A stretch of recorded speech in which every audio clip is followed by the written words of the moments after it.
ደከመኝ ሰለቸኝ ሳይል በቅንነት ቤተክርስቲያናችንን ሲያገለግል የነበረ ወንድማችን ቢኒያም በአሁኑ ሰዓት ግራ እግሩ ላይ ባጋጠመው የእግር ህመም ምክንያት በጤና ቀውስ ውስጥ ይገኛል። ህመሙ ወደ ሌላኛው እግሩ እንዳይዛመት በአስቸኳይ ህክምና መደረግ እንዳለበት ሐኪሞች ወስነዋል። ይህንንም ህክምና ለማከናወን ቢያንስ ከ300,000 ብር በላይ ያስፈልገዋል። ይህንን ብር ለማግኘት ደግሞ እሱም ሆነ ቤተሰቦቹ አቅም የላቸው። ስለሆነም ሐምሌ 1 2018 ዓ.ም ለዚህ ወንድማችን ህክምና የሚሆን ገቢ ማሰባሰቢያ በቅድስት አርሴማ የቲክቶክ ገጽ ላይ ከምሽቱ 2 ሰዓት ጀምሮ ቀጥታ ስርጭት ላይ ፕሮግራም ተዘጋጅቷል።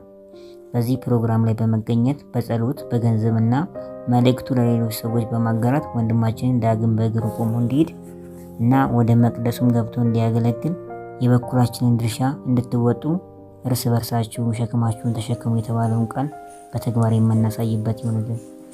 ለወንድማችን እናስፈልገዋለን።